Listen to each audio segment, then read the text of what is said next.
Hi, everyone. Thanks for joining me again today. My name is Jessica. I'm the arborist at K&E Greenhouse, and I am going through the New Plants series for 2021. Today, I will be highlighting hydrangeas, and we have quite a few hydrangeas to go through, so I'm not going to go over much basic information today. Hopefully, I'll be able to do another video highlighting the differences between the different hydrangeas. But let's get started here on the new ones I have coming in this year. First one is called Bar Harbor. Basically, it is a dwarf Annabelle hydrangea. If you're familiar with the old fashioned, some people call them the white mop head hydrangeas. The Bar Harbor is a 3 to 4 foot instead of 5 foot kind of sprawling type. The Bar Harbor also is going to have sturdier stems so the flowers don't flop over like they tend to do on the Annabelles or some of the older varieties that are out on the market. This one will also tolerate full sun, part sun, or full shade. The best location for it is actually partial sun if you have like a half a day of sun or so, 4 hours. But like I said, it'll tolerate full sun or full shade. If you do put it in full sun, just make sure you give it enough water.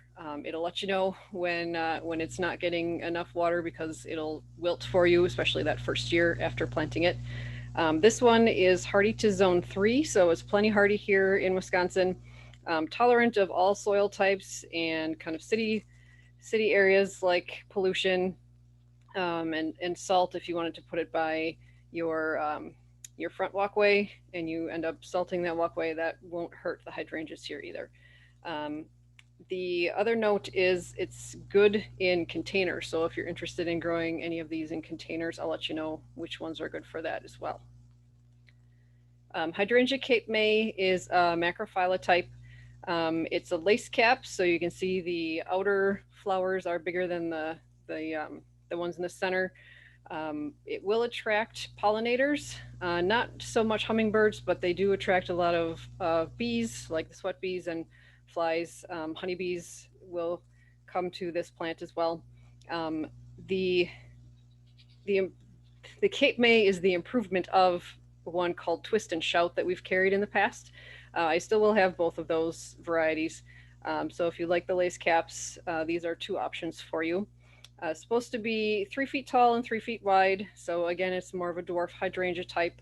Um, the tag will probably say full sun. Partial sun is best for this one because it will burn if you put it in too much sun. So I'd stay away from a southwest corner if you can. But anything on the east or on the western side, if it only gets about a half day of sun, that would be fine too. This one is also hardy to zone 4, so it's a little bit hardier than the twist and shout varieties are. Um, and another interesting thing about this plant is as it ages throughout the season, it'll start to get kind of touches of red and burgundy on the foliage as it gets older and as the summer heats up. Um, the flowers on these do change colors. Typically in the Madison area, you'll see the pink flowers unless you change the pH of the soil. But if you have sandy soils, you'll have more of a bluish or purple color on the flowers instead. This one was actually had a different name last year. It was called Let's Dance Can last year. It's a mountain hydrangea, so it's a little bit hardier than the macrophylla types. So it's a zone 4. Um, this year, Let's Dance Can Do is pretty saturated on the market. We should have a couple of shipments coming in and right away in the spring coming from our Canadian supplier. This one is also proven winners version of their improvement of Twist and Shout. So if you don't like the Cape May, this one is another option for you. This one is 3 to 4 feet tall and 3 to 4 feet wide, full sun to full shade, and it actually will tolerate full sun. My sales rep tells me that they put it in basically full sun all day long in their growing fields, and it's perfectly fine.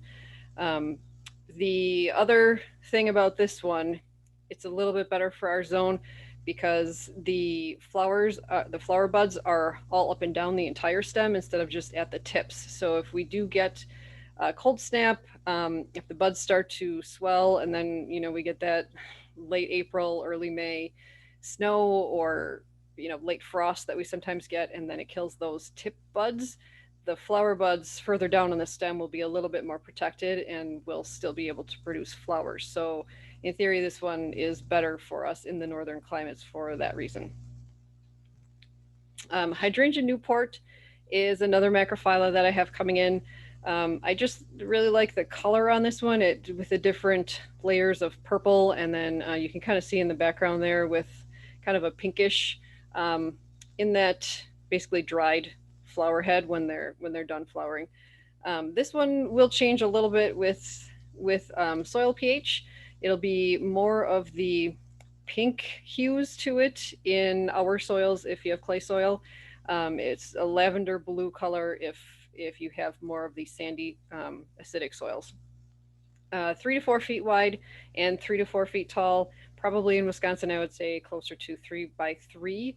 And this one is full shade to partial sun. It'll burn way too much if you put it in a full sun spot. It says it's hardy to zone 4, so being new on the market, I don't know how much it's been trialed, but that's the hardiness zone it's been given for this year. So we'll just see what happens the next few years. Firelight Tidbit is a panicle hydrangea, so that means it prefers full sun. You can see this is basically probably 2 to 3 weeks after it has started to flower. So you have the white flowers when it first comes out, and then it fades to a pink color as it ages. So a couple of weeks after it started, you have the white and the pink on it, and then further into the summer, when it gets closer to July, it'll be more of just like the all pink flowers on it before they become the dried flower heads. We have had Firelight in the past, and this one is just the dwarf version of it. 2 to 3 feet tall and 2 to 3 feet wide, so it is a true dwarf species that we'll be carrying. And this one also gets some reddish to maroon fall color. So that's another little bit of extension with the seasons here in Wisconsin. That's really nice. The hardiness zone on this is a zone 3, so should be perfectly fine here in Wisconsin. And the only soil it does not tolerate real well is if it has standing water, but otherwise any soils you can throw at it should be perfectly fine growing there. Limelight Prime is one of the new proven winners, panicle hydrangeas. So again, it prefers full sun, will tolerate partial sun, but it does best in full sun for best flowering. The Limelight Prime is a little bit shorter than the true Limelight. I believe it is, I want to say, a 4 to 5 foot plant instead of the 6 to 8 like the Limelight Prime is. If you need something shorter, you can always go with the little lime instead because it has the same flowering, it's just a little bit shorter. Limelight Prime starts out green with the flowers, fades to a white as it ages, and then the lighter pink color as it completely ages before it becomes a dried flower head on there. This one also has a maroon fall color, and it will tolerate any soil type except for the standing water again. Hardiness zone is to a 3, so with a zone 3, again, we're perfectly fine growing it here in the Madison area. Hydrangea Little Hottie is a new one. I'll be getting it from Bailey Nurseries, but unfortunately I can't get it until August. So if this one's on your list, why don't you just go ahead and let us know. We'll put you on our customer request list just so that you make sure that you get some. I believe I only have 10 or 15 going to each store, so it's a very limited number. They weren't going to put it out on the market until next year, and then they decided, why not? What's another hydrangea? So they're putting it out late this season instead. This one is a 4 to 6 feet tall, 4 to 5 feet wide. You can see here the flowers on it, again, start white and fade to the pink color as they age. The fun thing with this one is some of the hydrangeas, as they age, they become brown with, about a month or 6 weeks after they're done flowering, they go white to pink and then they turn brown. The Little Hottie is supposed to go white and pink and skip that brown, so you get the pink color for longer into the season. The fall color on this one is kind of a pinkish red color, not quite maroon, but it's a little bit more exciting than a yellow. And this one also has the stronger stems for more of an upright growing habit and the strong basal growth. So it has a nice rounded shape to it. Also hardy to zone 3. So again, in Madison, totally fine to grow it here. Hydrangea Quickfire Fab is another paniculata type that we're getting in. It reminds me almost of the little lamb that used to be on the market probably a good 15 years ago now. But it has the very dense and fluffy flower heads on it, which is kind of different than the Quickfire and the little Quickfire. Those tend to have more of an open, airy flower head on it. So this one, the little florets are star shaped, which is what gives it kind of that more dense look. You can see the white on the left hand side is what it'll look like when it first starts going, and then as it ages, it starts from the bottom up. So you get pink at the bottom first starting, and then it'll eventually cover the whole flower with that kind of bright rosy pink color. Again, the fall color on this one is another red to maroon color, so that's really nice for extending our growing season. And this one is a little bit shorter than the Quickfire. It'll be about 5 feet or so at maturity, 5 feet tall and 5 feet wide. Little Lime Punch is another newbie that we're getting in this year. A little bit of an improvement on the Little Lime. Basically, the stems are supposed to be stronger, so it'll have more of an upright growth. Flowers won't flop down on it. And then the aged flowers are not supposed to be so pink as they are a red almost, kind of like the Diamond Rouge that we've had in the past. So you'll get more of a punch, hence the name Little Lime Punch, with the flower colors that are more aged. Probably July and August is when you'll see that most. Hardy to Zone 3. And this one is coming a little bit later as well, not quite as late as Little Hottie, but this one will be coming in hopefully mid-June if I can get them from our supplier at that point. Full sun, and it will tolerate part shade, but if you want the best flowering, full sun is the best thing to do for this particular plant.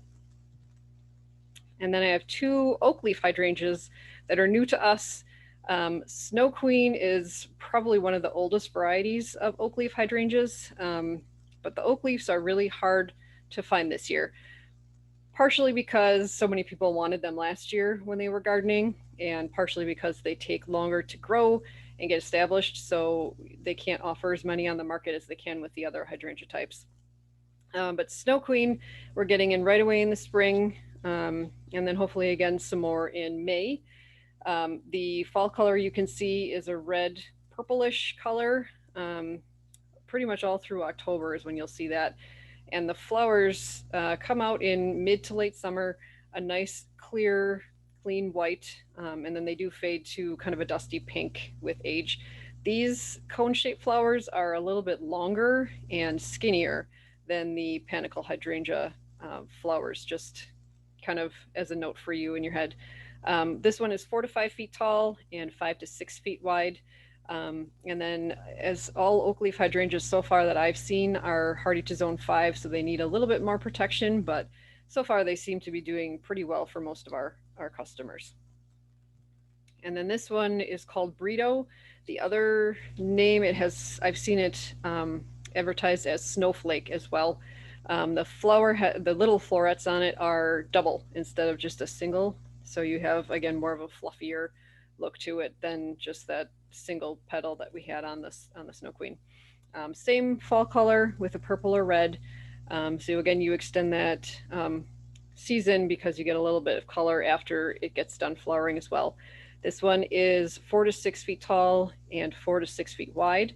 So again, you'll need a little bit of space to give it to let it get to its full potential. And it's a zone 5.